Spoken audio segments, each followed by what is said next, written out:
Imagine that you've been invited to a dinner at a friend's house, you and maybe 8 other friends. So there's going to be around 10 at the table. And your friend is a gourmet chef. So you know the meal is going to be great, great food and great company. And so what I do in that situation is you decide to skip lunch so you can be good and hungry for that meal. And now imagine sitting at that table, and as the dishes are passed, you go, no, thank you. No, thank you. No, thank you. No, thank you.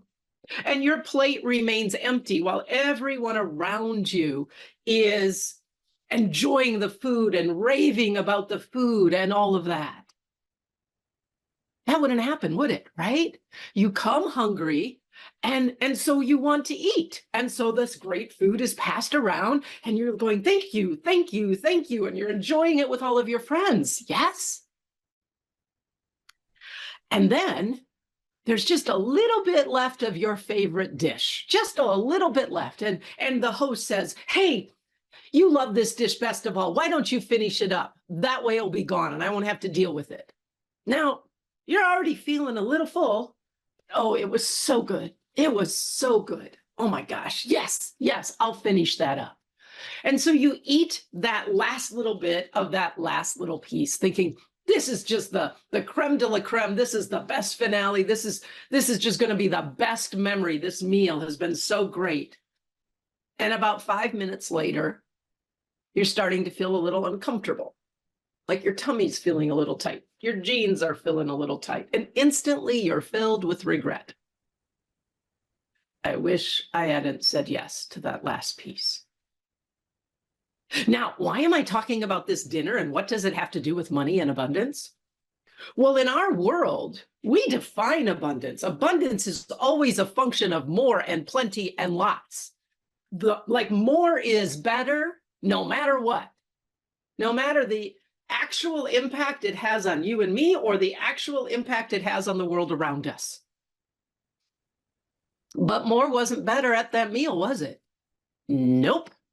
More wasn't better. Having more food didn't give you that experience of well-being and joy and fulfillment that you had had just a few minutes before. Neither did sitting at the table with all this food all around you and everybody else enjoying it and you not partaking of it at all. In our world and in the archetype of scarcity that I talk about again and again, abundance is the opposite of scarcity. Scarcity is not enough. That's how it's defined in the dictionary. It's deficiency, also a definition in the dictionary. But when you look in the dictionary, deficiency, the opposite of it is not abundance, it's sufficiency. This is something that in our world and in our culture, most of us haven't learned to recognize and honor.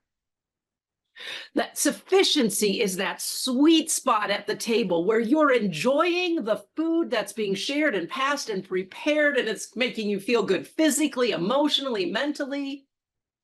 And you know when to stop instead of taking more and more. Sufficiency is like that Goldilocks, child's tale, where it's not too much, not too little, just right. So many people think of sufficiency as being scarcity. It's like, well, sufficiency, I have a sufficiency for what I need. It feels like settling for less. I say no. Sufficiency is that point where we, at all levels, feel sufficient and full of life and well-being and abundance. When there are leftovers, not for us to eat and have more and more, but that perhaps we can take and give to someone who's not even at the table so that they can enjoy the feast and experience sufficiency as well. We live in a world where, to use the table analogy, there's a lot of people who are gorging themselves. It's so good. Let me have more, regardless of the impact on them physically and emotionally. And the more we're eating of what's on the table, the less is left over to share with people who aren't even at the table, but don't have the opportunity to partake in the feast that you and I might partake in. Sufficiency is a practice. It's a consciousness. It's actually the sweet spot of true abundance.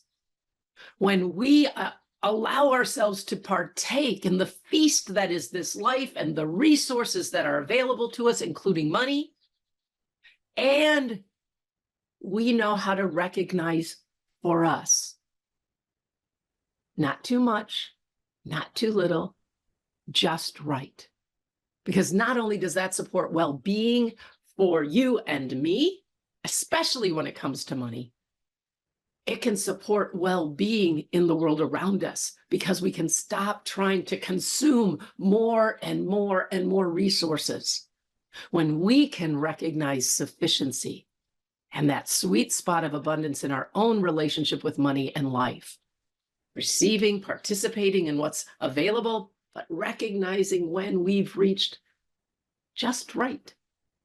When we can do that, that's sustainable. Will stop you consuming the resources of this earth, and thus the table will get bigger, the feast will get bigger. More and more people can experience abundance, not taking anything from you, not at all. Now, if you're wondering, how the heck do I learn to trust and honor and recognize sufficiency? I want to enjoy the meal, but I don't want to overeat. I want to have the money I need, but I don't want to consume and take too much. Well, that's the work I'm up to. And that's the mission that I'm up to in the world. It's like changing the model for how we do money from one of consumption and accumulation to one of sufficiency, sustainability, and constant flow and distribution to us and through us. That's what I call creating a world where there's a chair for everyone. It's the contrast to that game of musical chairs we played when we were kids that's built on scarcity. So if you want to learn how to be part of this game, be part of this mission, play a game where there's a chair for everyone, enjoy a feast where the feasting just gets bigger and bigger and more people are included, and you have found the just right point for you, then hop on over to my website, click on the community page, and find out the details of how you can join us in this mission for your own sake and for the sake of our world.